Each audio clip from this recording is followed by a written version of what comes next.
Hello guys, আসসালামু আলাইকুম। Welcome to my new another blog video. আজকে আমরা আসছি গুলিস্তান চোর বাজার। এখানে কতটা কমে জিনিসপত্র পাওয়া যায় তা আপনাদের দেখানোর জন্য আমার এখানে আসা। আজকে আমরা বাইতুল মোকাররম মসজিদে যাব, তারপরে আমরা এই বাজারে ঢুকবো।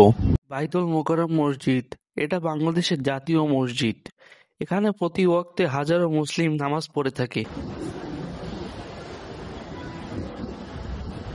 এখানে হাজারো মানুষ নামাজ পড়ে থাকে আর পাশেই ক্রিকেট খেলার স্টেডিয়াম। এই হলো মসজিদের সিঁড়িটা, এখান থেকেই সবাই বের হয়ে যায়। আপনারা যখন বাইতুল মোকাররম মসজিদ থেকে বের হবেন তখন একটু সামনে গিয়েই দেখতে পাবেন যে বিভিন্ন বেঞ্চের উপরে আতর, টুপি, জায়নামাজ ইত্যাদি এইসব জিনিসগুলো বিক্রি তারা করতেছে। এইখানে ছেলে ও মেয়েদের জন্য জুতা বিক্রি করা হচ্ছে। জুতাগুলো দেখতে ভালোই, কিন্তু কোয়ালিটি অতটা ভালো না। যাদের বাজেট কম তারা এখান থেকে কিনতে পারেন। এই পাশে যে দোকানগুলো দেখতেছেন এগুলো এই মার্কেটেরই দোকান। ওই পাশে যেই দোকানগুলো পলিথিন দিয়ে ঢাকা ওগুলো হলো মেইন গুলিস্তান চোর বাজারের দোকান। ওগুলো সব চোরাই মাল। এইসব দোকানগুলো সন্ধ্যার পরে বসে।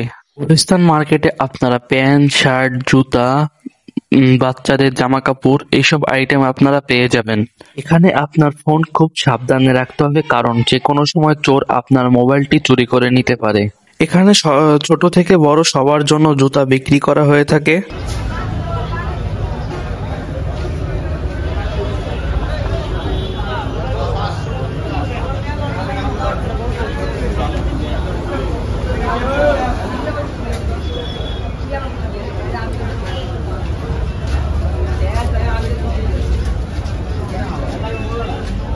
এখানে এই যে ঘড়ি, ওয়ালেট আর এই ধরনের জিনিসগুলো পাওয়া যাচ্ছে এখানে।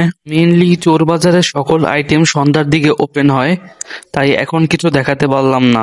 আজকের ভিডিওটা এই পর্যন্তই। ভালো লাগলে চ্যানেলটি সাবস্ক্রাইব করে সাথেই থাকবেন আর আপনার মূল্যবান মতামতটি কমেন্টে জানিয়ে যাবেন। আল্লাহ হাফেজ গাইস।